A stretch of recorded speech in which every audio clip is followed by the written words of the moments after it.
What up, chat? What's going on? From the logo, back with another episode. Getting ready for the final stretch of the season. Playoffs coming through. Seedings are being finalized. I'm here with my main man. You know who it is. I call him Loverboy ZZ. Some people call him, I don't know, what else they call you, ZZ? What else you go Easy by? Honcho, the ZZ GOAT, Honcho. the greatest thing since the greatest thing. All that, yeah. Okay. So yeah, we vibing out from the logo. What's up? How we doing, chat? Chat, drop how you feeling in the chat right now, please. Like the video as always. Y'all see the title, Jalen? No Tell doubt, me what no we're talking doubt. about today, bro. Man, today we're going to start off with, I think we got to start off with yesterday's big game. Denver Mm, versus Minnesota, matchup for the number one seed in the NBA. yep. Man, that was a great game. 3 quarters in, Anthony Edwards was hooping, Jokic was hooping. They were really going at it. Then the fourth quarter came along. And Anthony Edwards and the Minnesota Timberwolves, they were a dud. While Jokic hooping in the fourth quarter, buckets, playmaking. Denver, the fourth quarter is no joke. Anthony Edwards, I had his over for 26 and a half. He had 25 points and missed about 4 or 5 shots in the fourth quarter. It's a joke. I thought I cleared his prop, but this dude Yeah. really cost me cost me a little change yesterday, sadly. The Minnesota Timberwolves, how'd you think of their fourth quarter execution yesterday? It seemed a little problematic. Yeah, I mean, at the end of the day, you got to give it up to Nikola Jokic for clearing everybody's thoughts on who the MVP was this year because it's him. In a game of this magnitude, dropping 41 points on 4 missed shots on the who gifted when he gets here. He's been preaching as the defensive player of the year and Rudy Gobert. To only have missed 4 shots on that guy and that number one ranked defense is crazy work. Especially when you consider the fact that it's seating that's on the line. And it cost me money too. I had him over 27 and a half. He had 25. I was like, damn, biggest game of the season. Mm-hmm. You who has actively talked about how big this game was, Mm-hmm. and Anthony Edwards, you go out there and y'all have a fourth quarter showing of that. That's what you got to show in the fourth quarter of this game. So crazy work. But yeah, I was not happy about that. But Nikola Jokic, I was impressed with that for sure. I mean, Oops. hear you. Ooh, we got Dub in the building. Duh. Camera off. What are you hiding or who you hiding? Who you hiding, Who Dub? you Yo, hiding, Jalen, mind your dog? fucking hey, Hey, mind it's your like business, that. bro. I see you. Hey, Hey, yo, just you try to Mind your pull a business. Bill Clinton mind out your here, right business. under the table, right under the table. But Under the table is crazy. shout out Bill Clinton, man. Um, Hey, yo. what was I going to say? No, it's crazy. I've been saying this about the Minnesota Timberwolves. This is their problem. If Anthony Edwards is not giving you 35, 40, like really Mhm. hooping, they're going to have incredible problems, especially in the fourth quarter scoring if he doesn't have it going. Because we saw last night it wasn't happening. Mike Conley wasn't going to get it for you. Nas Reed was a little up and down, couldn't get it done in the fourth. We know Rudy Gobert is not getting his own bucket. Yep. McDaniels is not. So I mean, it was just after the offense was not clicking with him, and he wasn't. There was a foul call that was reversed, kind of changed the momentum there. And then you had man, I forgot the guy in Denver's name who had that crazy switch hand dunk. Christian Braun. Yeah, Christian Braun. I mean, that after that dunk, it was pretty much over with. After that, the crowd was energized, they're doing their thing. But Jokic is so good. Like it's just not fair what he was able to do in that fourth quarter. He was just cooking buckets and still finding guys too. His teammates were not hooping that game. That was kind of that was a bad game by Eric Gordon scoring wise. Michael Porter Jr., iffy at best. He wasn't really getting a lot of help. He's like, I'm gonna put you guys on my back, and he did his thing. What do you think, Dub? What do you think about the fourth quarter yesterday between Minnesota and Denver? I'm gonna be honest. I don't care. I'm gonna just be honest with you, bro. I mean, my whole thing is, especially this late in the season, at this point in time, if you don't know who the teams are by this time, that's on you. In my head, like I think we got a pretty good idea of what all of these teams and who they are and what they represent and what they can be. You feel me? So me personally, it's like, you feel me? I'm not stressing about some games that's happening. I mean, it is what it is for me. Denver beating the Timberwolves, I mean, like I said, it's what to expect from me, especially in the fourth quarter. The Timberwolves are a terrible team in the fourth quarter. I wouldn't say like terrible, but they're not great. They're not amazing. And Denver and their offense, that's something, with Jamal Murray being there and everything, that's something that you can count on far more than the Minnesota Timberwolves, So them being able to get that stretch in the second, go through that stretch in the second half, it's no surprise to me. It's just no surprise to me, bro. It is what it is. Jokic, 40-point, damn near triple-double. The guy's insane. The guy's insane. It's insane. 41, 11, and 7. Mm-hmm. So at the end of the day, bro, it is what it is for me. This is what I expect in the postseason. I expect them to be who they are. But I'm sorry, I don't want to hijack any shows right now, and I don't want to do anything and hijack agendas. But I just got to get some things off my chest because we have the legend of losing up here on Open Gym. This is why I say timing is perfect, and there has to be a supernatural figure out there somewhere. You feel me? Okay, talk to us. I went to go use the bathroom, go on a little break real quick, right? I was like, Open Gym's on. I can start watching Open Gym a bit. I can't be there no more. So, I was like, oh, let me see what's going on. Check in. I see Lowe's up there. This man gonna tell me, oh, you were wrong about Luka. I mean, you're wrong about Trae. You were wrong about Dave. You're wrong about Miami. You're wrong about all this stuff. I sent him a text like, yo, don't be afraid. Pull up. I'm ready for you. But you know what? He's ducking the action. It is what it is. Low, a lot of talking when Dub ain't there, but when Dub's calling you to come up, hey, quiet, Low. What's going on, Low? Yeah, that's what I'm saying, bro. That's what I'm saying. Go. And what's it called? He's going through these games of Trey Young and him on his like great stretches and everything. And I'm telling Low, I was like, bro, the same amount of 30 games or 25 games that you're using, we could use the bad games that Trey Young has had. But even then, Trey Young, to me, why are we bigging up Trey Young like he's had a great season? Even when he was healthy, why are we bigging up Trey Young like he was having this all-tier caliber season? I mean, he's having 28-11, 28-10. It's a good season. Doing that. Good season. Solid. But solid, but he's barely efficient. Barely. Yeah. And Trey Young, if we're gonna big him up as this guy that's approaching superstardom, I expect you to at least be a good level of efficiency above average. You're barely breaking league average in terms of efficiency. So what? We're going to big you up because somehow now that you're not shooting 42%, you're shooting 43% from the field. Yeah, that's not moving me. Because you're not shooting 34% from three, you're shooting 37% from three. Yeah, that's not moving me. So my mind is like this whole infatuation with Trey Young and who he is. I said last year, there we go, Lo. There we go. Lo, I will send you the link, brother. Lo, don't be scared, Lo. Pull up, bro. Pull up. Don't duck the smoke. Check your Telegram. But we're talking about Trey Young like he's having this crazy season. He's doing what he's been doing for years. Yeah, I don't know if he's really improved his game from last year. There's not really anything I see that he's doing better. Yeah. You know what I mean? I told everyone, I said 2022, Trey was the Trey. I was like, okay, Young, this is the year, he's probably going to peaking. And I was like, we're going to see this progression of Trey Young and who he is. But ever since 2022, he's never been the same level of guy. So I was under the mindset of, you know what, maybe I need to shift my opinion about Trey Young, and maybe he's not that 2022 guy. The more of 2023 is who he really is. And that's exactly who he's showing me. He's not showing me 2022 Trey Young. He's showing me 2023 Trey Young. That's who he is. He's a barely efficient guy. Yo, bro, be forcing up shots left and right. Like, come on, man. Like, that's just who he is. Though. I think his playmaking is actually underrated. I'll give his playmaking is great. I will never disrespect his playmaking. Is actually really I will never disrespect his playmaking. Yeah. When you God tier. When you look back, because I just wanted to pull up the stats for a second. When you look back at 2022, the year you're talking about, he was check your Telegram, Ayo. 46% from the field.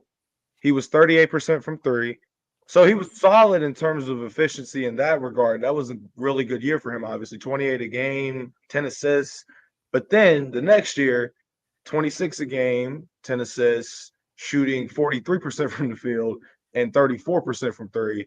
And then this year, 43% from the field again, and he upped it like it upset to 30. So, yeah, this year he's shooting a couple percentages better than Jordan Poole. Like, damn. And the thing is, though, I don't think he gets the benefit of this idea that he's playing on some trash team. DeJounte Murray, Chad, we got him in the building.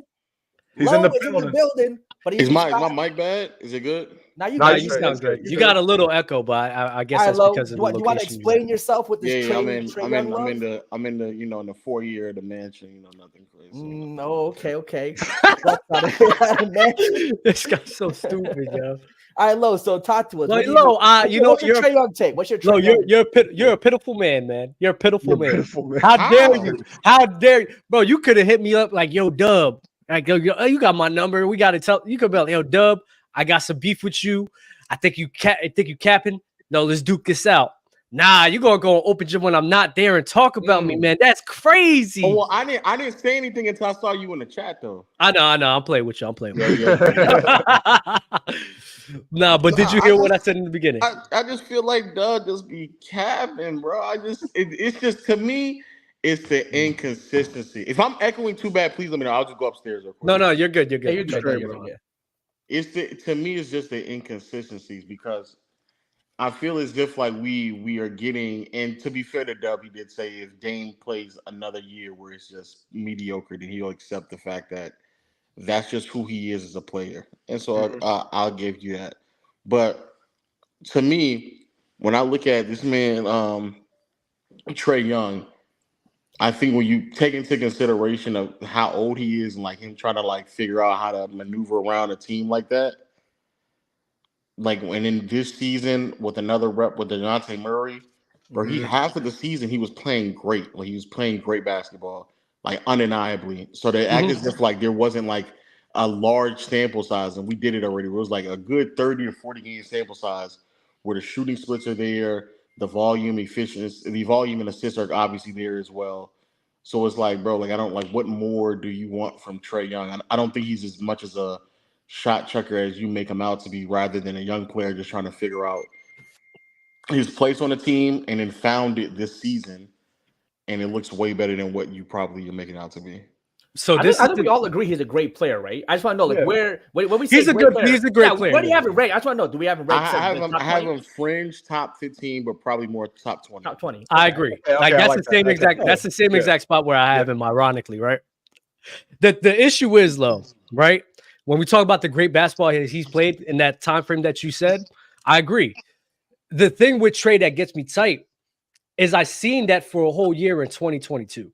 You know, so like I said before, I don't know if you missed it. When he was 23 years old, I seen without John Collins for a good portion of the year, him being literally the main focal point. I'm like, bro, like this dude's bugging out, being a whole entire offense for his crew and really just killing it right here. You know, I think Kevin Huerter was his second go-to guy for the majority of the season in 2022, right? So in my head, I'm like, cool. They acquired DeJounte Murray. I'm going to expect him to, you know, be at least close or better than what he was in 2022 and 2023. He actually underperformed severely. Then going to 2024 in the beginning of the year, he's underperforming again. And my whole thing with Trae was, how much longer are we going to blame the coach for this? How much longer are we going to just, and I didn't like that. I'm not going to lie. I didn't like the fact that all these coaches getting the blame and they're getting booted out. And I'm just like, bro, like this guy, a guy in 2022 without anything around him was really hooping, and he hasn't gotten nowhere close to that ever since. And it's confusing, especially when you acquire some better talent around you to help you out with that. So that's been my main criticism with Trey Young, where he'll join back. But that's crazy. But that's been my main criticism with Trey Young, where I seen you play top tier basketball in 20. Hold on, let me bring it back on. So I heard you say. So that's my main thing with Trey Young. I seen him in 2022.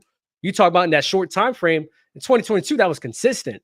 Well, I seen a crazy time, a whole season of you playing on that crazy tier of level, and I haven't been able to see you string that along, and it's frustrating for me. He's still a top 20 guy, no doubt. So you just think he should be better based on what he's showing? I believe Trey Young should be better than what he's been showing right now. I believe that within my heart. I swear I do. Don't you believe that if he was on a team that was comparable to a lot of other top 15 players, that he would be better?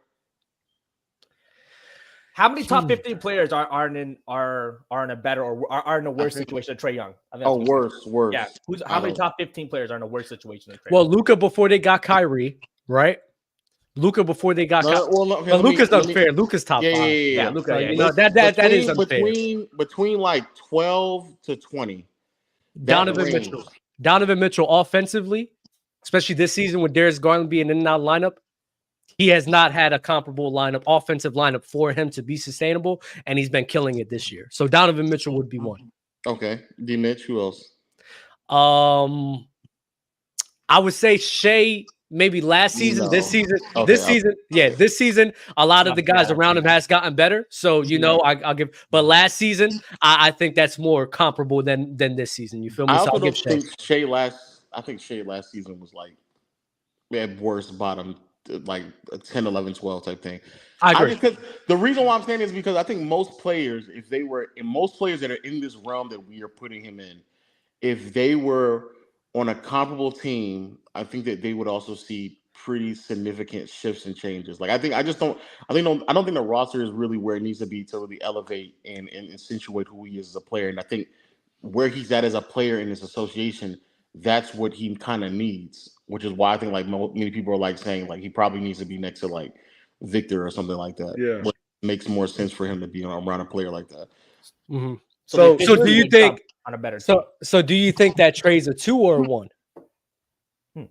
Because if Vic is there, he has to be a 2. I don't think there's. I think he's a 2. Yeah, he's clearly not good enough to be a 1. He's a 2. Yeah. So my whole thing with Trae was especially with, because I'm not gonna lie, Lo, like what he was able to do in 2022 was wild to me. So the fact that he kept getting help and not still be able to string it along, it's like, bro, I've seen how good you can be. And it's like, bro, almost like we were having a conversation with Luka. We've seen how good we can be, and we can understand once that situation comes, we're expecting you to, you know, your game to be more consistent with that. But that's not with him. And that's where the draw for concern is for me. You feel me? I guess. So you think Trae could lead Atlanta? Don't be mad because you can't cook, man. Don't be mad because you can't cook, bro. So what do we think of Trae if he's able to, you know, get past the play? And let's say he does face a Milwaukee with no Giannis. They're not gonna. Milwaukee with no Giannis. Okay. Yeah, I mean I mean, I still don't see them winning the series, but I like the Hawks are a team that was able to pull off a game against the Celtics in what was it last year, right? In the second round, they got beaten 5 or first round, whatever it was. They got beaten 5, but the only reason that they got that one win was because Trae went stupid and hit a big time, great long distance shot or whatever.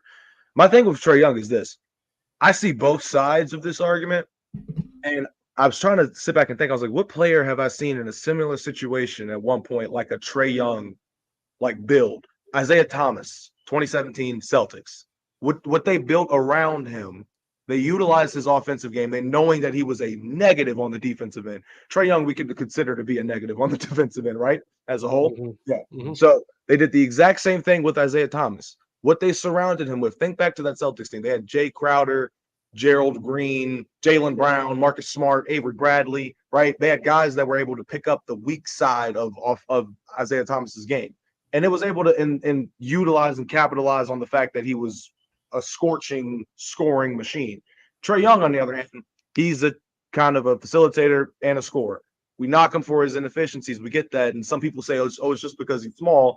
And I'm like, yeah, Isaiah Thomas wasn't that inefficient when he had that one good year. He was cooking everybody, right? So, like, with Trey Young, you ask yourself the question of, have they surrounded him with the best defensive role player-esque help in the short 5-6 years that he's been there? Like, they were able to capitalize on IT with a lot of great pieces. With what they've had in Trey Young's tenure, DeJounte Murray, cool. They drafted DeAndre Hunter, great, yeah, whatever. John Collins, yeah, like Clint Capella was cool, but they haven't really been able to maximize, I think, his play style. That's what I think. I agree. And I also think that the next step for Trey Young, if we're just being honest, is like the like basically the superstar leap where he's entering like French top 10 talks, something to like where we saw Shea, the jump that Shea basically took this year, the jump that many people want Ant to take, the jump that you know, a lot of people are like along the way of like just thinking like, all right, like you're in this realm, can you take the next leap? Even I think Devin Booker to an extent, to like, but a bit higher, obviously, because he's better. I feel that to say like that leap to take that type of a jump, there's a reason why like it's a jump that people wait for because most of these players that are in this realm don't take that leap. Gordon Hayward never took that leap. DeMar DeRozan never took that leap. Paul George never took that leap. Like there's several players who are really, really, really great at basketball, but always fell in the realm of like sub top 10 non-superstar realm. And like you said, may be able to find themselves on the right side of the bracket to make a deep postseason run. But that's more or less it. Like that's not, and I just think I think that's who Trey Young is. And you could argue, can that in the right circumstance lead you deep? I think Jimmy Butler's like provided that evidence multiple times, but effectively, like that's just not like unless you're like this postseason performer that can like have moments of a pseudo superstar, then no, it's not. And I don't think Trey Young really is that. To Dub's point though, I just think that also those players need specifically built teams around them to maximize who they are. And if they don't have that, then you will see a level of inefficiencies and up and downs and stuff like that. And furthermore, and also I think even coaching, because even though Dub is saying like, oh, well, they changed all this coaching, they blame, you know, him. Lloyd Pierce is not a good coach. I'm not defending Lloyd. I'm not defending Lloyd. Yeah. Lloyd Pierce is not a good coach, and I don't think Nate McMillan's his ideology from an offensive standpoint was all that great either. Because unless he was like really willing to change, a lot of what he did was more like at least prior to, especially in Indiana, and even in Portland, had way more to do with like off-ball movement and cutting action and stuff like that, rather than just allowing a guard to just dominate the ball.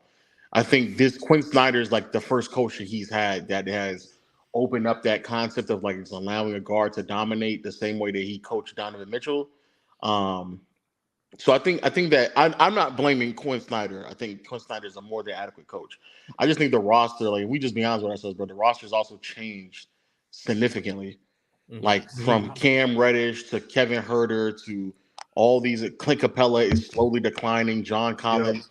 I like Jalen Johnson though. I think Jalen Johnson's actually. I think the players that they have are good, but it's like you also just need a level of like Paul George gets to that point with Indiana because he has veterans, consistent roster, defensive oriented coaches. Like everything for him is being maximized to the degree that it was, that make him look probably better than what he really actually is. Same thing with like Jimmy Butler for the better part of the last 4 years. Like a lot of things work out for those caliber players that just make them look better than what they actually are. And I just don't think Trey Young is in that situation at all. I just don't. Yeah, but I mean, I'll give pushback because the supporting cast to me isn't as bad to limit him like this because you have DeJounte, and I think even though Clint is getting older, I think he's still a very good lob threat. DeAndre Hunter's still there. Bogdanovich is there, and they've all played around the same amount of games as Trey Young, and they've all been around the crew there. So, and Okongwu, I forgot about Okongwu. I think he's a really good too off the bench. Jalen Johnson. I think this is the best team he's had since 21, though. I agree. Mm-hmm. So it's crazy how this is the best team he's had since 21. How is 22 overly performing this crew right here? You feel me? I think this crew's dealt with a lot of injuries. A lot of people. Trey Young himself has been out. Yeah, it's a lot. Like Jalen Johnson missed some games. This is before he got hurt. Let me go check, Dub. Yeah, I remember this team has a lot of in and outs. Because I remember in the beginning of the year, oh my God, that boy was pissing me off. I'm not gonna hold you. Like it was disgusting what he was doing out there. Should have been criminal. I think he had a slow start. Kind of like very slow start, and it was crazy to me, bro. Very crazy. And he's had a good portion of that crew around him. And if we're admitting that that's the best since he's had since 2021, to the point that I said earlier, the fact that you're having these guys, because I know Hunter got hurt, but that was in the beginning of the year. The times when Trey Young was struggling, Hunter was there. So I'm like, how is it that with a better coach to your own ambition, better supporting cast to your own ambition, you're still performing this bad? It's the craziest thing to me. It doesn't make sense. They had a losing record when he got hurt. Yeah.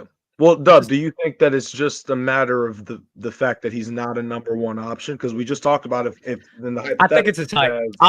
Out of all honesty, I swear it's his height and his athleticism. It's his height. Yeah, I agree with you on that point. I completely agree with you. I'm like, a player for him of his stature to be amongst the bottom tier of efficient scores, at least with his volume and things of that nature, it makes sense when you look at his height, because it's like when you look at him, he doesn't drive to the rim. He's, at least when he does, it's like he tries. He tries, but like, you know, he that's not where he's going to get any sample size of points, right? Unless it's like game on the line, pick and roll, he gets a free lane, sure. You know, he might get the floater off for sure, but like other than that, his main focal point of attack, at least within the half court set, is from the perimeter. So it's like, and the shots that he has to get, he's usually shooting over players that are taller than him. So it's like you factor all these things in and you're like, that's how I look at him. And I'm like, okay, with a player in his situation, if he had someone else that was the primary, I guess, you know, score or efficient score, you put him in a situation in a hypothetical with Wembanyama, right? How many times is he going to actually look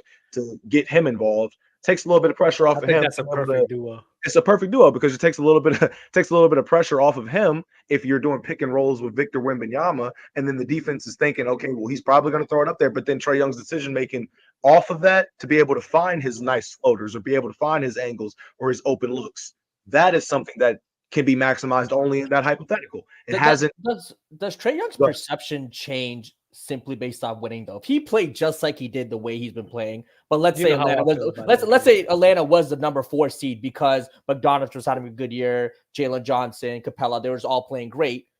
Would he be in that top 10 if they were just simply a better seed? People would call he's just same game. Yeah, people would say people would just call me a hater. They would. I swear they would. They'll just say you're just a hater. That's it. At least Low, even through the struggle, he's willing to call me that, despite them being in the struggle. But I know there's no hints of like winning bias in there. But people I think tons of people would just be, oh, you're just hating on. Yeah, I think a lot of people, when players are ranked in that, you know, that 12 to 16 range, if they start winning a ton, they suddenly magically jump into the top 10, even if the game is the same. For sure, same game, but right because they're winning. So I just think that's obviously probably. Hey. Zizi, can you bring up that super chat? Because I want to answer this, especially for Low too. We'll bring it up. Dub, the $1 million question: Dame or Trae right now? All right, so you brought up Dame earlier, right? So don't fucking laugh, all right? Oh God. So to me, this year, I think Trae has been performing better than him. But I always say, I do think, even though that someone's performing better, I do think somebody's still the better player. I still think Dame is the better player because, bro, I'm not going to lie. Yo, fam, when you're going through a roster change, a different role, because he's never played with a guy like Giannis on his crew, going through a whole different city, a city that you didn't even want to go to. And on top of that, yo, I swear his girl did some crazy stuff to him that really messed his setup. I swear, like, let's be real. Let's be real. Let's be real. That plays a factor. Let's be real. Now, chat. No. This nigga did not shoot Trey Young any bail for coach changing, roster changing, new roles with DeJounte Murray. He didn't shoot him any bail. This nigga, every excuse that he just made, you can also Did his girl cheat on him? Young. Is he heartbroken though? Did his girl cheat on him? We don't know what happened. That's the line for me, man. That's the line. No, listen. Y'all gonna lie to me. Y'all gonna lie to me on my face if y'all still gonna sit here and tell me that a chick that y'all only been messing with for 3 years over here and do some nonsense to you, that you not gonna sit here and get in a slump. Y'all lying to my face. Think about it. You with a girl since high school. He 33 right now. So what? That's like 15, 14 years. That's a long time. Come on, bruh. I You got tell- mama mentality, man. Shut up! Shut No, up! wait. Hold on, yo, chat for real though. If a girl does you dirty after 10 plus years, y'all ain't eating lunch. Y'all Shit, just Bob. laying You- in you- bed and you ain't Jalen, eating. It's also a midlife crisis, right? That's Because you're fact. 33 years old. I've been Man, in life 50. crisis, Y'all nigga. ain't cooking. That is not midlife. Low. Think about it. Think about it, right? Because actually, shout out to mental health. I actually looked this up, and especially for men with mental health, a lot of suicide rates happen from that time frame from like I think it was like 35 or like Bro, 34 he's to a like 40 something. multi-millionaire, nigga. Wait. He's not, yo. Let me wait, finish, stop. man. Whether you rich, Let me Dog, finish, you man. are stretching this. Let me out finish. so You far. gotta let me finish. You gotta let me finish, right? Let him finish, Don't let cure him a broken finish. heart. 50 Hey, million don't cure a broken heart. Listen, No, I they just can spent 15 years of my life with this person building a family. Mm. Now I have to restart. Bro, that cuts deep, man.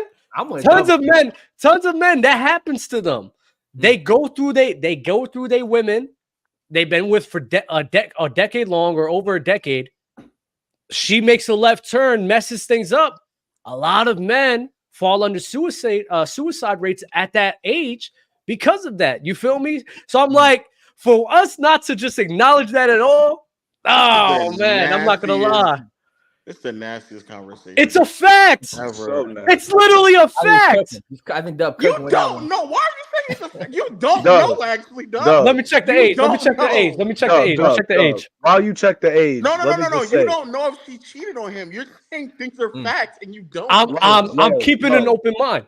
So it's not a fact. Then Jesus Christ. No. I was talking about the facts about. Honestly, it just restarting a relationship that you spent over a decade long in general. Like that's just a massive change. That's crazy. That's the fact. That's the What the fact. fuck are y'all right there. talking about? All right, hey, That's yeah, life. okay, Don't hey, worry. Hey, no, you got a lot of catching up to do, man. We're here. Where Just we know at? we're here. Where we at? Where We're we here. at? We're here. We're talking about Dame. We're talking about Dame and his struggles right now. We're blaming no wifey. He's affected by the heartbreak. He's affected by the Dub heartbreak. is basically doing what Yesterday's coochie is not today's coochie. Get over it. That's all I It's got to not say. like, bro, 10 years? 10 years? It ain't no coochie. It's love your I'm just life. joking. 10 years is a long time. 10 years is a long time to be Nice, doing love your this. life. Cool, wait, so hold on. So with the Dame Lillard and Trae conversation, what do you guys have Jalen Brunson in this? Is Jalen Brunson versus Trey Young? Yo. Who's better? That's because Jalen Jalen Brunson Brunson is better. better than Jalen both. Brunson. I'm taking So Jalen hold Brunson. on. Yeah, Brunson you all got day, Jalen every day. both? You got okay. Hayes got Jalen Brunson's Jalen. better than both of them. Yes. Okay. Yeah, I don't give a fuck. I don't give a You damn two about okay. this. So Jalen I'm not Brunson. gonna lie. I'm not gonna lie. Let Jalen Brunson cook again in this postseason. He's been, like, I'm not gonna lie. I'm stamping it with no doubt in my mind too. So wait, Dub, isn't Dame better than Jalen Brunson right now? See, that's where it gets No, tricky. Oh, right now, performing. Yeah, he's been performing better. Yeah. Jalen No. No.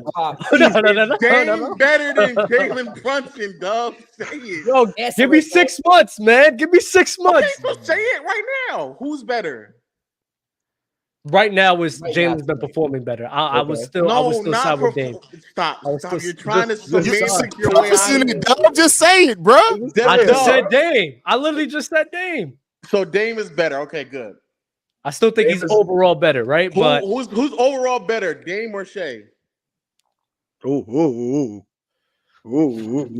Why you thinking so hard about that, Dub? We're gonna be talking about. I gotta get back to you after the postseason, brother. That first round, Dame gonna. No, I gotta see the postseason. That mattered to me. Man. And with Jalen, this is what I said, because Jalen all day. And you know what? If Jalen, I gotta see what the postseason too, because Jalen would have 3 years consistently, where even without Luka cooking the Utah Jazz, doing well in the playoffs, now got more opportunity on the Knicks. Cooked in that series cooked in the postseason next season. And if he cooks again in the postseason, that's 3 straight years of him being a great playoff performer. And if I'm being consistent with my ranking of Jimmy Butler and how his postseason affects his ranking, I got to put Jalen above Dame. I'm not going to lie. See, and for the chat, this is why his logic is flawed. Because if you can't admit what did Trae do in now, the postseason? No, listen. Because if you can't admit right now, today, that Shea isn't better than Dame, then something is wrong with the way that you're viewing it. If you just can't admit that, something is wrong with the way you're viewing it. I got to see it in the postseason, Lo. We I got mean, to. So wait. Let me ask this question. So what have you seen from Damian Lillard in his postseason career that would make you, besides the 2 games? Okay, cool. Shay's better. Shay's better. Okay. Shay's better. Shay's better. Because you know what? I forgot about that. It's been since 2021 since we've been since we actually seen a postseason from Dame. Now it's against the Nuggets. All right, cool. We'll go with Shay. Okay. We'll go with Shay. I mean, he got more. I forgot about that. So I was right, and you got cooked. Bet. All right. You got that one. Now, you've been getting cooked the whole entire show. Yeah, but you got that one right there. I'll give you that one. It's 1-1. I'll give you that one. I'll give you that one. Put your chef hats in the chat, man. He got cooked, dog. That's one. It's 1-1 right now. It's 1-1. It's 1-1 right now. It's 1-1 right now. All right, we still got some time, you know. Yeah, we'll Niggas said Dub Cole. Dub. Damn. Did you hear that, Lo? That shit was ass. I'm not gonna lie. He's spiritual, man. He found God. Yeah, him walking it back is wild. It wasn't that deep. Like, it wasn't that deep. It's just. I didn't think it was that deep. Yeah. Why is he apologizing for that? Like, it wasn't that deep. Like Kendrick going to shoot him in the gut or something. Yeah. Personally, as a human, I understand him coming at his boy and thinking, "Hey, damn, should I really went that hard?" For example. But at the same time, this is hip hop, right? It's just like when me and Dub had our shit on the stream. I'm like, "Hey, take that." And Dub's like, "Hey, nigga, take that back." Like, it is what it is, right? No Diddy, bro. Yeah, relax, man. I'm not trying to have a leaked video, man. This Dub is the same man who got a Dub smash list for grown ass men in the NBA. He can say take that. You're right. So, whoa. Smash list. What is the Dub smash list is a thing. He'll be all right. That's right. Dub, you have a smash list?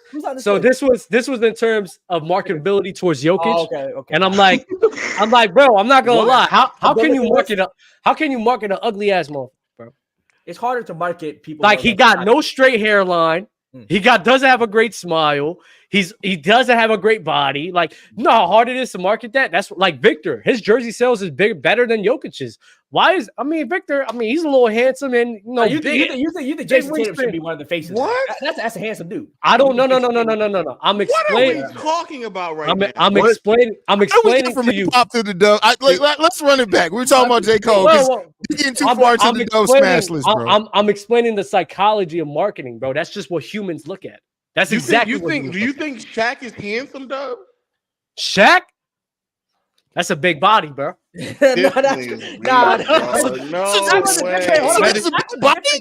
Shaq's personality was very out. And his personality was great. He's like, why am I hosting this shit today, man? He's over it, bro. So I tell Jokic ain't got no personality, no looks, no smile, no hairline, no abs. It's kind of funny though. Like, come on, he got nothing. Like, what can you do with that? How can you? Dub meant to say no ass, but it is what it is. Whoa, that's what you meant to say. Hey, y'all worried about them Diddy parties? I'm worried about a Dub party now. Don't invite me to no parties.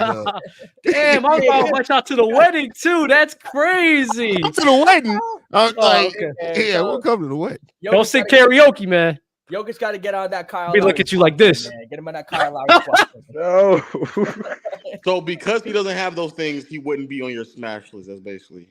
Well, let's be real though. Like, if you a girl, would you smash Jokic? I'm not one though, so I don't know, my nigga. No, just be real. Just be real, man. So you're not smashing Jokic. I would never. So who are you smashing, Dub? Shay, Devin Booker, JT, D Book. He answered the question. He answered the question. What is happening? What up? LeBron. I'm not done. LeBron. Okay. Steph. What else? Shay's not light skinned. Okay, you got most light skins in there though. Who else we got? Jason. Oh, you answered him. I said JT. Wait, Luka. For what else do we have on the We've been getting so much credit for being one of the most focused shows on the actual sport, and this is taking my bad. I'm just being honest, bro. I hear being honest, man. I hear Doug. Is that a clip? Is that a clip? No, I think that's a clip. I think that's a clip. We have to understand in marketability and marketing, a pretty face never hurts, right? It never hurts. It helps. It helps more times than not. It helps. It brings in people randomly. You know what I mean? We saw that with soccer with David Beckham. Yes, was he great? Was him being incredibly good looking helpful? For sure. Why do you think all these brands loved him? Right? It happens 100%. So I hear where you're coming from, though. I will say this. Bro, I worked in marketing. Just because I know this, bro. I'm just gonna say this. I think in the case of Nikola Jokic, in the most non-Diddy way possible, I can say this. In the case of Nikola Jokic, right? I understand the whole looks thing, but for personality and things of that nature, he's kind of funny. He got his funny moments. He does like I've seen him in some pretty funny commercials. Yeah, awkward recently. funny dude. Yeah. He's like awkward funny, so like they'll be able to like put him in like I don't know John Deere tractor commercials for horse. I don't know, like he gonna be able to find some community of people, horse lovers, food lovers, nuggets, McDonald's. Oh my God, imagine having his own McNugget. If we're being honest, anybody who's worth $100 million handsome. Girls say it all the time. You worth $100 million, you handsome. I promise you. Jesus. I'm telling you, you handsome. All right. We good. Go ahead, Z. My bad. I'm walking back off. Clearly, I can't come in the shows late anymore. No, my bad. Hey, so we'll move on. Surviving Dub is crazy though. Like, don't compare me to that man right there. Like, that's crazy. Dub Kelly's crazy. I'm not gonna lie. Before I bounce, do you finally agreeing with that Jokic is the greatest offensive player you ever seen in your life? It's between him and Luka. No, not in the NBA right now, ever. Like, yes. No, I've actually had even streams on my own channel saying this. I think Jokic and Luka, and I'll give Shaq is crazy, but Jokic and Luka is like, I don't think we've ever seen such a complete package from two players like at the same time. Number one, but even in NBA history where it's like they can literally do everything. Like there's. And like at a crazy level where Kobe, even though scoring, he could do everything. Like the passing was not on the same level with these guys. I mean, 2009 or 10, LeBron and Kobe would be an interesting one. LeBron, but 97. Jalen. I know LeBron can get better. We know that he got. I knew it. Hold up. Wait. I'm gonna say right now, Jalen. I'm gonna be honest with you, Jalen. At their absolute best, Jokic is a better scorer than LeBron. He is undeniably a better scorer. I'm not mad at that. I'm not mad at that. Hold on, 97, Jordan and Hakeem. Even though it's 97. Oh, wow. You're bringing up worse versions of Jordan as offensive player. What are you talking about? But he was still phenomenal. I hear you wasn't at his I thought you would have said like 93 Jordan, 87 Jordan, 88 Jordan. Okay, man, let's say 92. And you said 2010 Braun. Yeah. I thought you were gonna go with 2018. No, because I know but Kobe wasn't there. I'm saying when Kobe was still. Was it 09 Braun that led the league in scoring? Right? Was that 09? Yeah, but his jump shot wasn't. He was still looking up athleticism.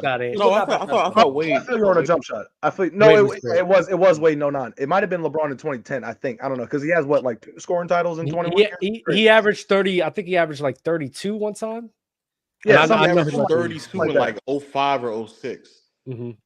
Yeah. Let me check. I'll check it right now. And look, I've already said Luka. Well, Jalen should know. That's LeBron. He's a LeBron 2008. 2008. That's where he had. Hold on. To me, Luka and Jokic both have top 10 peaks. 31 and 06 when he was running. I think Luka and Jokic. I think Luka and Jokic have top 10 offensive peaks of all time. And to be fair to Luka, more than likely he'll get better. So I don't want to like make that. I don't want to stamp him yet because he just turned 25. But like.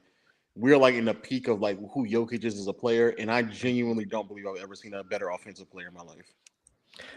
I've said it numerous times with Jokic. Like having a 7-footer being able to do all of those things at once, you can't do anything towards that. It's ridiculous. So him being a center, being able to do that and cause that many mismatches is crazy. But I'm upset because I think health is the reason we weren't able to see how good this guy can be. But Joel Embiid, bro, I'm not gonna lie, like he's another one where I do think healthy, he could have been in that top 5 offensive peaks in NBA. Him as a scorer, I mean, it's insane. I'll have to see him improve as a passer, but I hear what you're saying. Mm-hmm. Scoring though, I mean, just as a scorer, a mismatch at 7 foot like that. Joel Embiid versus Jokic as a scorer, you guys taking like at their best. He got the postseason. So the postseason. Wait. Hold up, Don. So now we're going to talk about the postseason. That's actually funny. Yeah, that's ironic, Lo. That's cooking number 2. You walked this up into that one. If you want to say the regular season because of the volume, I have no problem with like saying that Embiid and Luka have been better scorers in the regular season. Yeah. But like taking into consideration like regular season and post, you could very well argue that Jokic has been the best scorer in the past like 4 years now. Yeah, would you also say because Lo, I'm with you on this. when you talk about Nikola Jokic in terms of a score, like I look at him and I'm like, he's more so like a pedal to the metal scorer when he wants to be. Like he can, like last night where he goes out there and drops 41 and makes it look so effortless. And you're sitting there looking at his shots and you're like, yo, hook shot, bang, mid range, up, 3-point, 3-ball, contested 3-ball with the shot clock going down his butter every time. Like it's like he just picks and chooses when he really wants to. All right, I'm gonna actually go out here and drop 35 plus tonight. Like he's that type of scorer.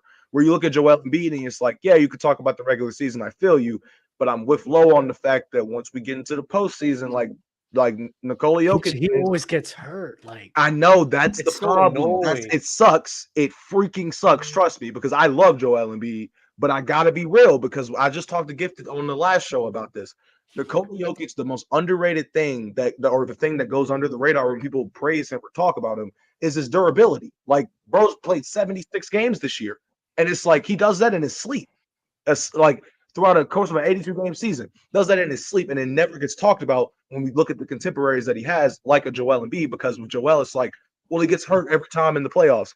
Nikola Jokic doesn't. Like, sorry, Anthony Davis, he gets hurt every time. Nikola Jokic doesn't. I'm sorry. So it's like he's able to put together some masterful performances from time to time when he feels like it. That's why offensively, I want to know because we were talking about peaks here and Jokic and Luka. Like I said, I mentioned top 10 offensive peaks. So comparing them, let's say, to Kevin Garnett and Tim Duncan, obviously those two players better defensively than those guys. Yeah. How much better do you think Jokic and Luka would have to be to say that their peaks are simply better all around, just because their offensive impact just outweighs the impact that somebody could have two ways? You see what I'm saying? There have to be a bare minimum neutral defenders, and I don't. Yeah. Slightly better, slightly positive defenders, and I don't think neither one of them are. So they have to be an average. So you got KG and what was the other name, Jalen? KG and who? Duncan. Okay. Yeah. So you got KG and Duncan's peak over Jokic and Luka, no matter what. Yeah. I think just overall, like the best versions of Duncan and KG, I would rather have that than that that conversation that was y'all had like maybe last week about who would you rather have, like peak Shaq or peak Luka? I mean Jokic. Mm-hmm. Like in my mind, like that's a silly question. Like it's very clearly Shaq. I would rather have Shaq than peak Jokic. Not even close. I see your point, but you said Jokic and Luka top 10 offensive players all time, right? Mm-hmm. But if Jokic was top 5 for you last year, why can't we just say both of them top 5 right now? Is Luka holding that duo back? Because I would need to see, because that's what I said peak. I'm talking about like a 3 or 4 year sample size. I don't think Luka has like 3 to 4 years of like, especially this type of play that we saw this year. Because the 3-point shooting was crazy from Luka. Yeah, I was actually improved on that. But if a guy, especially with the postseason translation he's had, now I get it's one round, but he's giving you 35, he's giving you 31 on like, I know 1 year was like 50-40. I don't know what the free throws. I think the free throws is bad. He's not a great. He's going to be a larger. I said it. I said it in the beginning. I just said, bro, he's like under 25 right now. So I don't want to stamp him. And to be fair, I think he can get better. Mm-hmm. And I also think that in the early stages of his career, like for example, I don't think Luka, like with like his first couple of years in the league, if that's what we're considering to be like the years to like encompass this conversation, like I don't think he would, because I don't think Luka, from like an off-ball standpoint, it was too detrimental. Not a consistent shooter beyond like the shooting wasn't consistent. Free throw shoots wasn't consistent. Turnovers were a bit up there as well. He wasn't as good as a finisher. Like this year version of Luka is like just noticeably better than what he was in his rookie season from a finishing standpoint, 3-point standpoint, even off ball a little bit is better as well. Like I just think even his post play over the past 2 years is better. So I just want to see like more of like this version of Luka. That's all. Okay, that's cool. If he even matches his postseason production from last time we've seen him, was 2021 or 2021-22. Look, his peak is right up there. I think because his postseason elevation is just incredible to me. That's and we done with Michael Jordan in the 90s. All right. Oh, I appreciate you, Low man. Thank you for having me on. Thank you. Take it easy, man. Nah, you be easy, brother. I'll come cook you on Play Black later, man. A lot of cooking going on.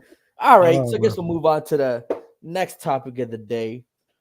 Which one of these play-in teams do you guys think have the best shot to make a run in either conference? We'll start with Hayes. Philly. Talk to me. That's it. Philly. I mean, with if Joel Embiid is healthy for the playoffs, they have the best chance. I'm not saying that they're going to win the Eastern Conference Finals or anything, but they have the best chance. You look at Chicago, Atlanta, they ain't got chances to do shit. Miami, listen, there's always a chance of Miami turning it on. We've seen what they've done, the coaching, everything like that. But if Joel Embiid's healthy, he just elevates that team that much more that I trust him, the 76ers over any of the other 4 teams in the Eastern Conference playing race. And then if you look at the Western Conference, it's really a crapshoot. I mean, I don't feel comfortable saying Phoenix. I don't feel good about picking the Kings. I'm not picking the Lakers. The Golden State Warriors look old. I'd have to say Warriors look old. So I got you. Okay. Philly. Hey, I don't mind the pick. Joel Embiid, the way he's been hooping, even the limited minutes, he's been phenomenal. Best player on the court in every game he's played in. So I like that. What do you say, ZZ? I'm in agreement with him on sheer fact alone. I mean, Philly's on a 6-game winning streak, and since Joel Embiid has been back, he literally just hasn't missed a beat. He's picked up like right where he left off. That surprised me. So going into a postseason run, I'm in agreement with pretty much everybody on this panel. If you have a healthy Joel Embiid, that is a little bit more dangerous than people taking into account for, because they're just thinking about the times that he's, shit to bed in a game 7, but forgetting the times that he was on torn PCLs and LCLs and eye injuries and all that shit. So for me, I think it'll be Philadelphia, but my second pick would obviously be Golden State. I mean, I don't see why that's even a question. I mean, I get they look old, but shit, if they heat up like they did the other night against the Lakers, 26 threes, Draymond 5-5, because he's going to keep getting them open looks, and he's been getting them open looks all season and been knocking it down at a pretty good rate for Draymond Green shooting a 3-ball. Let me be real. So when I look at that, obviously I'm going to have faith in my team. The Lakers are, I mean, I get it. When you look at them on paper, I thought that going into the season when people were hyping up the free agency and all of that. But so far, the only issue that the Lakers have had, mainly that it's consistently been bugging them, has been health to all the role players that they brought in the regular season. LeBron and AD, cool, like we get that. But I want to also give a shout out to Anthony Davis, because he has been the defensive engine for the Lakers all season. Their identity has been through on the defensive side of the ball. Maybe DPOY? Anthony Davis. No, but their identity has been through Anthony Davis, right? Jared Vanderbilt's a guy that they were looking at, and Laker fans were salivating at the mouth because of, his perimeter defense. Bro I don't remember the last time I saw him on the floor for the Lakers. And I know for a fact that is arguably their best perimeter defender. I don't even know the last time I saw him on the court. So wow, he's missed. I want to say he's missed 50 plus games this season. I don't even some Laker fan in the chat. Tell me, when was the last time you saw Jared Vanderbilt play? Give me the date, all right? Because I don't feel like looking that up. But anyway, yeah. So I would say Philly for sure. A healthy Joel Embiid is something that I've been yearning to see for like 4 years. So that's the one I'm hoping for in terms of all the playing teams.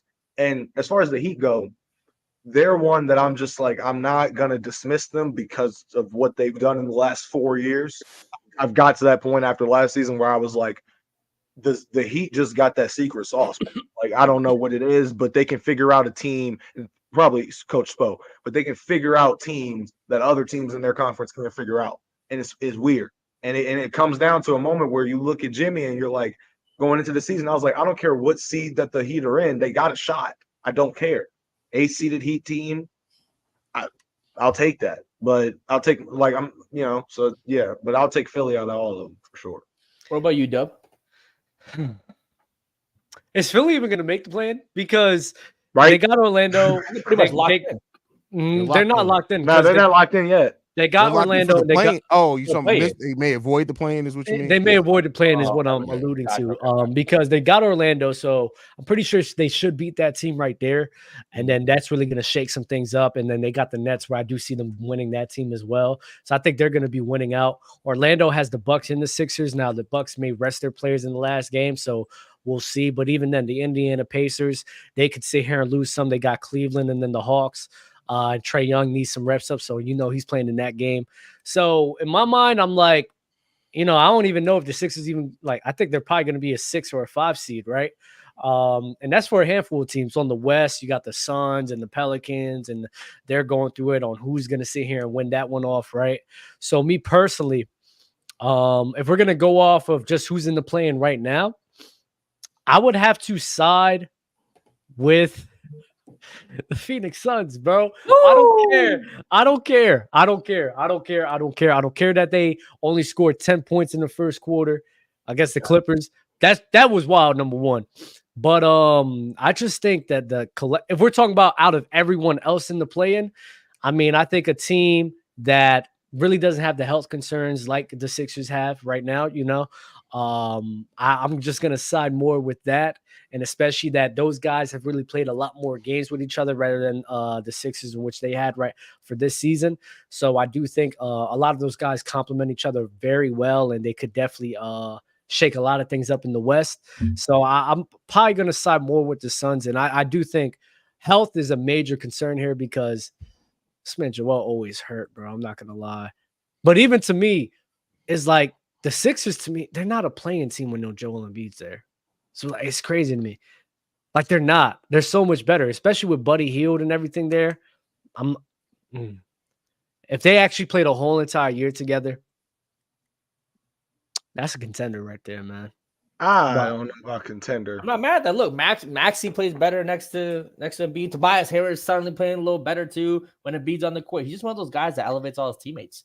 You know, I think when you have a teammate who arguably you could say, you know, is the MVP conversation best player in the league, it just gives you a little extra ump. Everyone's just going to play better. They're going to play a little harder. So, and with the Milwaukee situation with Giannis, I just think that opens up the East a little more. If I'm Philly, the only team I'm probably really worried about is Boston with the fully healthy roster. Yes, the Knicks are still good. Yes, the Heat and all that, but I'm not scared of any of those teams except maybe just Boston being that great. So I can definitely understand that Philly take for sure. What do you guys think with Milwaukee, this kind of Giannis situation? Do you think they could win a round without Giannis? Or do you think it's just if Giannis can't play at 100%, or if they end up matching up with Philly with no Giannis, they're losing it. I don't care. I can't. They already suck in terms of defending the paint. So imagine Joel Embiid being there, healthy one at that, right? I know the whistle, slows down in the postseason, but they're gonna I could see them ending up fouling Joel Embiid a lot, even though I respect the defense of Bobby Portis and Brook Lopez, but a healthy Joel Embiid manipulating that throughout the postseason and or just kicking out to, like we just mentioned, Buddy Hield, Tobias Harris has been playing great, Kelly Oubre, whatever. Like, Giannis does a lot for that team. First player in NBA history to average 30 points on 60% or better field goal percentage for a reason. So that's a big testament as to why they're still the second seed, right? So but if they match up with Miami, like that's another one where it's like up in the air because Jimmy is gonna bring it out of everybody on the court. You know what I'm saying? So it's like for a fact that Jimmy gonna be looking to kill and get past you. So your Damian Lillard would have to match and be as great as he was in 2021 that last time. Like that would be something that he would have to do. So Bobby Portis would have to be great like he was last night. Like there's just so many factors if Giannis isn't there that depending on the matchup, if they end up as the second seed, they could be out in the first round without him for sure. Do you believe a first round Damian Lillard, Hayes? Yeah, first round Dame is a real thing. And I just don't know if that's enough to get past if it ends up being the 76ers, like you said, if Giannis isn't hurt. Now, if it ends up being like Atlanta, or it's not going to be Chicago. I refuse to believe that. If it's going to be Atlanta, then yeah, they'll get past Atlanta, no problem in the first round. But if it ends up being Philly, I can't pick the Bucks over that. I think the 76ers will be able to get past it. What do you think, Dub? Dame all the way, did he? Psych, nah, let me not do it. If Dame really wins them a series with no Giannis, and that's why I say, bro, like crazy. And I don't like that. I really don't like that, Jalen, where if he does go ahead and turn around, what's everyone going to say? Oh, yeah, he was having a down year. He was just having a down year. And this is really who Dame is. And then everyone's going to – and I just hate that sort of reactiveness when it comes with people who watch basketball. And I'm of the mindset of, if you wasn't messing with me then, don't mess with me now. Don't mess with me when I'm up. You feel me? And I think a lot of people in NBA communities do that, where especially when they're down in the mud, when they got to grind it out, everyone else is leaving them. You feel me? People just they'll jump off the wagon and then just flip flop from other players to other players. And then when that player actually starts performing well again, they just hop back on. I never was a fan of that. I don't like that. If I'm a fan of a guy or think a guy's really that good, I'm gonna ride with that guy up until he shows me consistently he's not really of that caliber anymore. But the Bucks, to me, against the Sixers, even if Giannis is there, that's a hard time for them to do. They don't have anyone that can check Joel Embiid, and the perimeter defense is so bad when them DHOs come in with Joel. Buddy Hield shooting off his screens, God bless. Tyrese Halliburton shooting off screens, God bless. It's something that's just, bro, they're going to struggle immensely against that crew. And healthy, barring health, this is a team that I know for a fact the Milwaukee Bucks do not want to see. They don't even want to see Miami Heat without Giannis. They don't want to see Miami Heat in general. Now, I'm not of the belief that Miami's going to go on another Cinderella run, but a lot of people that do, especially if Dame and Giannis is there, I kind of don't see that happening, but you never know. So me personally, the Bucks, honestly, they've been trying to do soul searching all year, haven't been able to find it. It's just not their year, man. And they're going to get let down. That's something that I've said too. It's just not their year. And when you look at it, because the way I look at it is this, like, yes, it's great to have a dynamic duo in Damian Lillard and Giannis Antetokounmpo, but when you look, the problem with, like, and I blame Kevin Durant, like Kevin Durant and the whole Big Three era that was once really a thing. When you look back at KD and Kyrie and Harden on the Nets and LeBron and Russ and AD on the Lakers, and I'm like, yo, we getting out of hand. Chris Paul and Devin Booker and DeAndre, and I'm like, yo, like, all of this is not necessary because y'all are not really maximizing the potential of the Big Three or dynamic duo that you have. When I look at Damian Lillard and Giannis, for example, Malik Beasley as the other option in the backcourt is cool for shooting purposes, but Dame can't play no defense better than at least Malik Monk. They both can't play defense, so it's like, if you don't have anybody to help Damian Lillard on that area, right? Like, imagine if it was I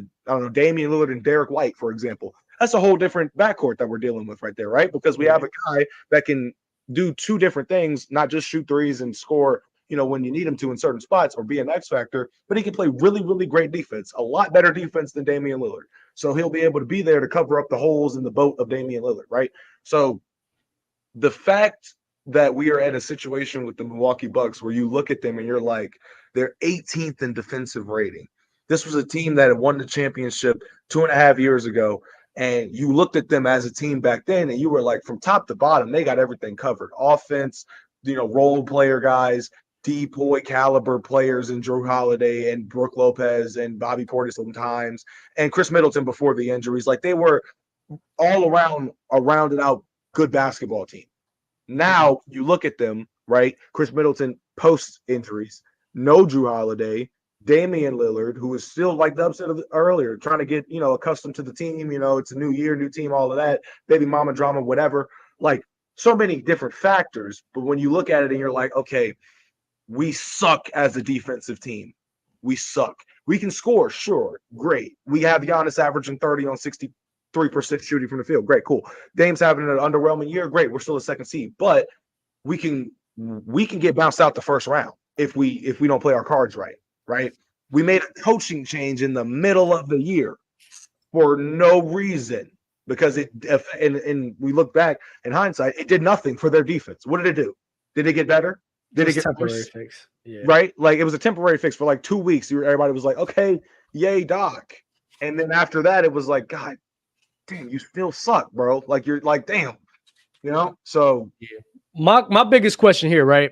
And this question, even for the chat, I want you guys to acknowledge where, if we've had a player win a ring due to literally every single contender, every single one, like not even one or two, every single contender being hurt, and ever since then has not gotten to that level, how much are you criticizing that guy? How much are you really getting on that guy's case? And I want you to ask yourself that question, because the guy in Giannis Antetokounmpo, I feel as if even if he loses this year, no one's going to look at him. No one. And that's fine with me. I'm not a fan because I understand the changes and everything. I don't like the inconsistency, though, of people giving him grace when they don't give that same grace to other people. I heard people trying to criticize Luka Doncic for missing the playoffs, but those same people are fine with Giannis Antetokounmpo not winning a ring since 2021. That doesn't make sense to me. Never will. And the only reason that happens is because, I mean, I've said it before. When you look at Giannis up until that 2021 ring, people were kind of giving him shit for the postseason performances, the lack of free throw shooting, all of that being outperformed by other people like, I don't know, Kawhi Leonard in 2019, right? Jason Tatum at some spurts. But they looked at him and they were like, all of your problems. Irvin, don't talk to her like that. Mind your business, sir. Oh my God. Right. So when who you think he is, shoot your shot, Irvin. I like that. Shoot your shot. She's taking. She's taking, bro. Taken by who?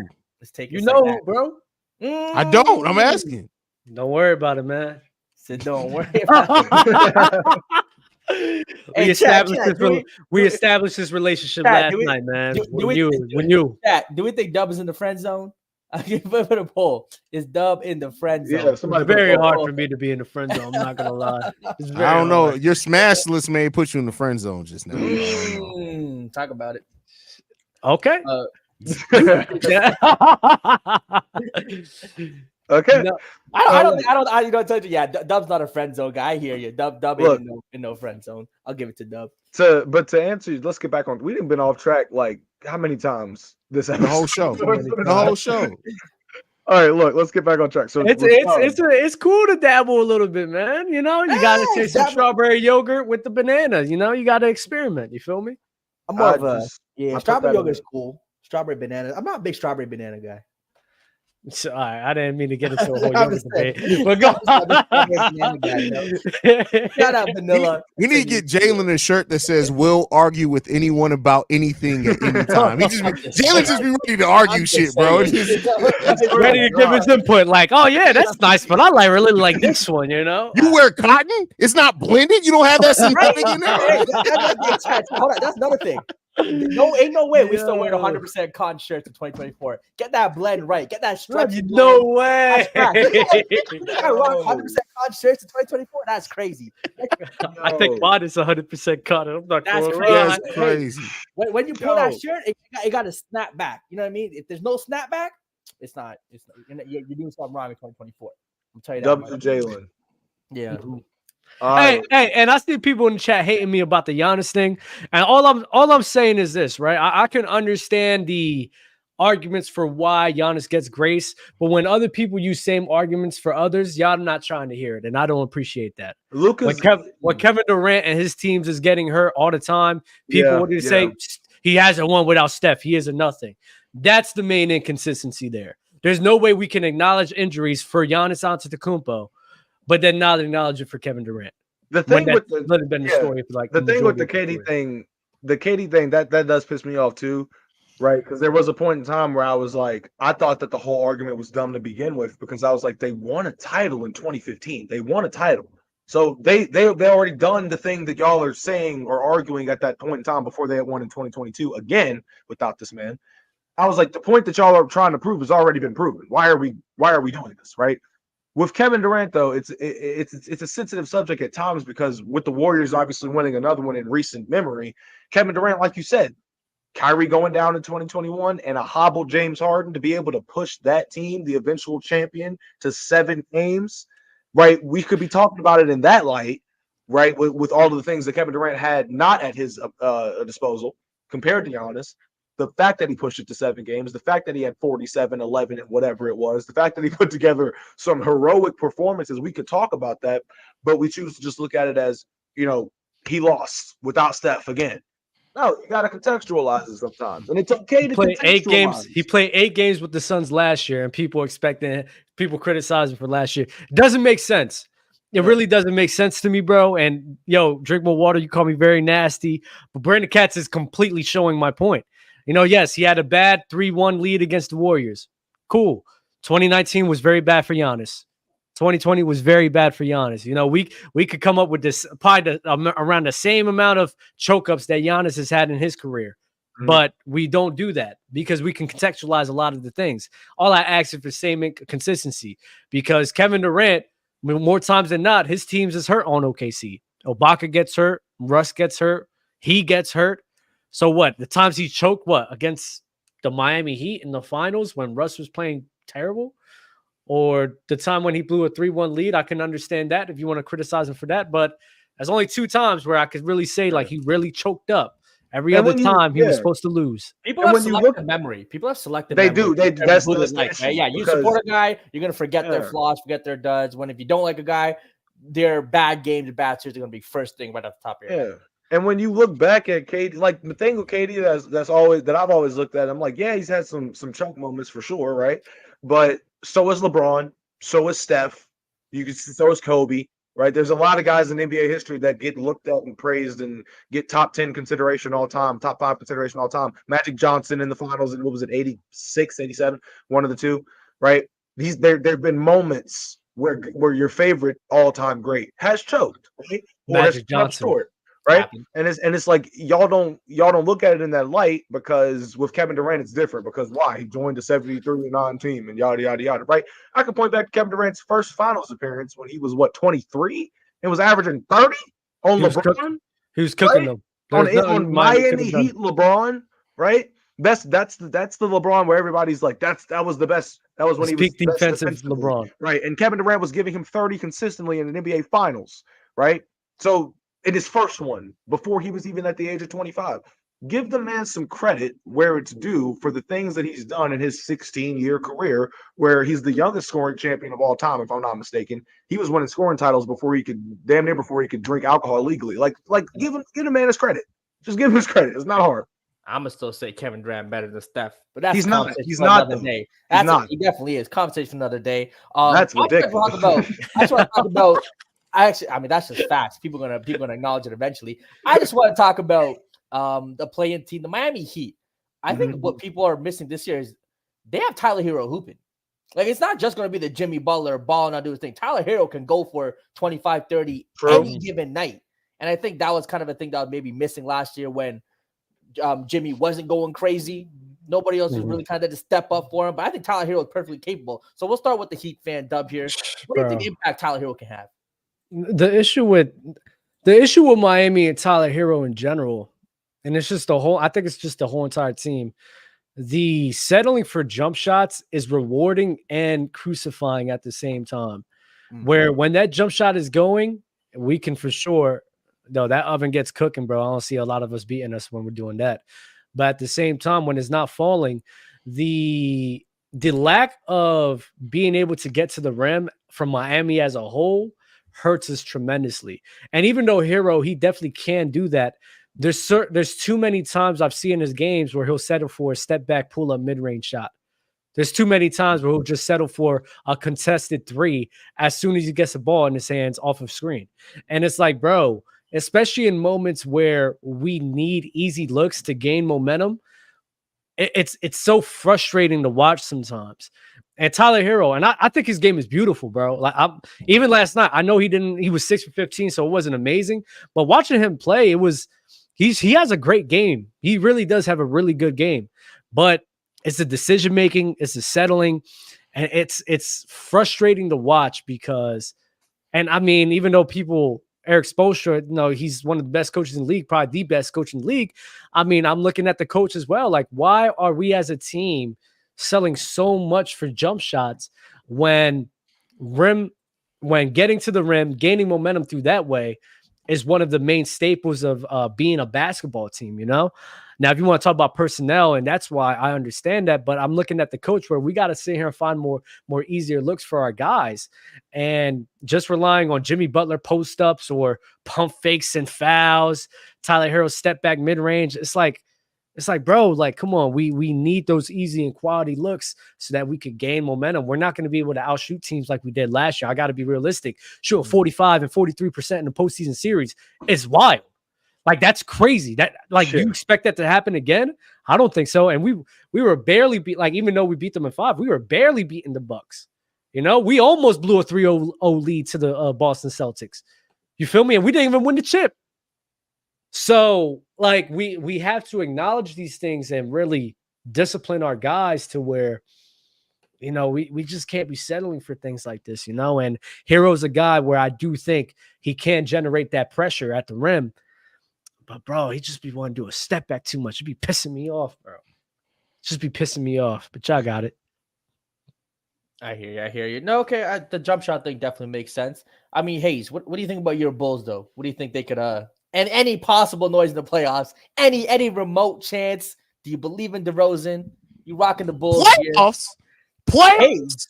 We're talking playoffs? No, I mean, I'm just not playing. yeah, no, they're not doing. The Bulls ain't doing shit. Like here's the thing. Like the Bulls are one of the most confusing teams in the NBA. And keep in mind, this is a team that I cover every single day. I've gone 1,041 days straight of covering this team over on my channel, and I'm tired. This team, like, I would not be surprised if they win both games in the play-in and they get swept in the playoffs, because this team is just so inconsistent. The thing that makes it so difficult about trusting the thing with the Chicago Bulls is they have no identity. Not one, not a single shred of identity. They can win some games and they can look damn good in some small stretches, but that sustained type of play that you need to have to be able to make any type of noise in the postseason, the Bulls just don't have the identity to be able to do that. They don't execute well enough. They're a team that still has some serious big flaws on it that a good coach can always expose with enough time to look at. And so can the Bulls beat the Hawks in the 9-10 matchup in the play? Yeah, they absolutely can. Do I trust the Bulls to do anything in the playoffs, though? Nah, I just don't. I hear you. I mean, you did mention that whole identity thing, which I think makes a lot of sense with the Bulls and their inconsistencies. But one team with an identity, the New York Knicks, give Jalen Brunson the ball and get the hell out the way. It seems like their identity. I just want to go over the last 10 games for Jalen Brunson. 45 points, 8 assists. 43 points, 8 assists. 35 points, 11 assists, 35-11, 20-10, 30-7, 61-6, 26-7, 28-6. What is Jalen Brunson on? And the Knicks the real deal when you have Jalen Brunson playing like a top 5 player in the league? They're the Jalen Brunson's the real deal. The Knicks are still hobbled, so they ain't the real deal. Sorry. For as great of a player as Jalen Brunson is, that would be a player that you would want to lead your squad in the battle, even with, you know, guys being out for the season like Julius Randle. But they're not. I don't see them making it out of the first round unless of course it depends on the matchup. Because honestly, where are they at in the standings right now? Third, fourth or third, I believe. Third, yeah, the third. So they would play like the Pacers. I could maybe see that. I could see them making it out of that series, but them running up on, I could see that for sure. But in terms of a deep postseason run, like I don't see them making it past the second round. If the season were to end today, I wouldn't see them making it past the second round. What do you think on the Knicks? That's the Miami Heat of last season, I swear. Every time I watch the Knicks, I'm just so impressed with what they've been able to do. And Jalen Brunson, bro, he's a god to me, bro. He's insane. OG came back just in time for him to get some reps up. OG's perimeter defense is amazing. I don't know if you guys do that. He was really locking up. Like OG's perimeter defense, he might be the best perimeter defender in the league right now. The way he's been playing past 2 games. Relax, buddy. I'll tell you, who's a better perimeter defender? He might be the best. Continue. Derek White is still great. Derek White is still crazy. Who's a better perimeter defender than who? OG. The way OG been playing, I've seen past couple Jonathan games. Isaac's a better perimeter. Yeah. I completely forgot about Jonathan Isaac. He's playing 15 minutes a game. I'm talking about OG giving you that for 39. 39 minutes of lockdown. Pause. Minutes. Hey, 39 minutes is a lot. You said you need lockdown D for 39 minutes, Jalen? That's what he needs. He needs that pipe down. Hey, I'm giving that lockdown. I'm giving that lockdown. Shout out the blue pill for 39 minutes, though. But continue. 39. Yeah, shout out the blue, man. Shout out the blue. Yeah, he don't want it for 15. He need it for 30. You feel me? That's why we need the blue. But continue, Hayes. But oh yeah, go ahead, Hayes. You got it. No, I mean, no. I like the Knicks are a team that can be extremely dangerous. Like, don't get me wrong. Like, the thing that I worry about with the Knicks is like eventually those injuries may catch up to them. But there's such a Jalen Brunson is so good, man. Just I enjoy watching him play basketball so much because it's like no matter what you need him to do, he finds a way to do it.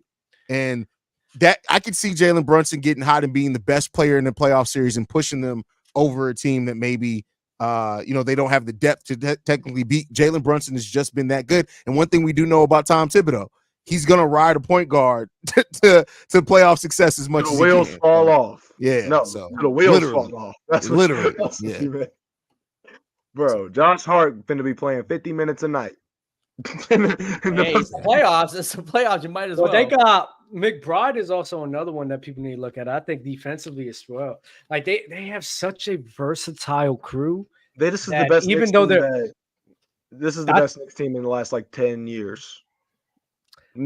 This may be better than the Melo Knicks. I'm not gonna lie. I was about to say that. Yeah, it might be better than Melo's. Yeah. And it's to a point now where we look back at that team and it's like for as good as that Knicks team was, Melo, Tyson Chandler, Iman, JR, Jeremy Lin at one point, like for as good as they were, right? This team, like Jalen said, you can make a case that OG Anunoby's the best perimeter defender when he's on the court and he's healthy and all that, right? Dante DiVincenzo has been having master classes this season. Jalen Brunson, Isaiah Hardenstein, Deuce Bogdanovich. They have all of these options offensively and more versatile options defensively, right? So you look at that and you're like, even with Julius Randle going out, that's why I'm like, yeah, they can beat the Pacers still they don't need Julius Randle to beat the Pacers. But matching up with the Boston team or a healthy Sixers team, maybe, right? And then the Bucks is like, it's up in the air. But Jalen Brunson himself is going to start being more and more keened in on, right, from other teams for a deep postseason run. So it'll be interesting. So I want to say, like, this is something that goes under the radar, especially with you got to pay attention. A lot of the teams that's very successful, especially in postseason, teams that are very, very versatile, right? The Nuggets, even though like they have Jokic as a big, like a lot of the players on their crew defensively, they're very versatile guys that make great rotations, and some of them could have a bigger frame where they can bang down low a bit with some forwards and everything. So them having versatility on defensive end, Miami, we know about them, even Boston, Golden State Warriors, very versatile crew ever since they've been winning chips, versatility is such a king here in the NBA right now. And this New York Knicks crew, a defense where even though some of them are a bit smaller playing the 4 position, they just play bigger than what they are. Josh Hart, there's sometimes I see him at the 4 and he's able to really bring it down there, bring physicality and really contend down there. Dante, OG, a lot of these guys play bigger than what they are. Miles McBride. But even then, you have 2 very competent bigs that can definitely make it challenging for a lot of guys out there with a lot of strength and size on them. Hartenstein and what's his name? Mitchell Robinson. So you have a crew right here who's very versatile, has some size in terms of the center position, who can definitely be a rim deterrence in Hartenstein and Mitchell Robinson. And I'm just looking at it, as long as the offense of Jalen Brunson stays consistent, and even Dante and you feel me, hopefully Bogey finds his way. This is a very scary crew for a bunch of teams in the postseason, and I'm very excited, bro. I don't remember the last time I've really been excited to watch a Knicks postseason series, but I'm very excited to see what they're gonna do this year. I can't wait. I'm gonna be glued to the screen every single time. Not with you. I think it's a very scary team. They have a lot of pieces, and anytime you have a guy, I think Jalen Brunson might be the hottest player in the league right now. Like, that 10-game stretch has been absurd. Obviously, you still have Jokic, Luka, on those guys, but he's right up there with them. So shout out Jalen Brunson doing his thing. They said he was too small, proving the haters wrong. We only got probably end it with this super chat right here. Only got a couple minutes left. Ken 10, first team all heart and hustle, current. First team all heart. Positionless? Positionless. My bad. Positionless, Ken 10. Let us know. Let us know real quick. I'll see you in the chat. Because I got to think about this. All heart and hustle. Let's just throw some names out there. Pat Bev got to be in there. Yeah. I don't care. Even though people. No. Yeah. He's not All going. hard and hustle. Wearing his heart on his Jimmy? sleeve and I'll hit you in your mouth. Westbrook put up Jimmy Westbrook don't care. Jimmy don't care enough for me in the regular season. Westbrook's in there. Westbrook. Westbrook's in there. Westbrook, I'll give it to West. Yeah. I'll give it to Pat Bev. Yeah, yep. All right, no, from there, Josh Hart. Would you put Josh Hart in there? Josh Hart's actually a really good that's a good one. That's a Yeah. lot of hustle. Nah, I like Yeah. that. Mhm. I like Yeah. the Josh Hart pick. Yeah. Don't nobody play with no more heart and no more hustle than Draymond Green, bro.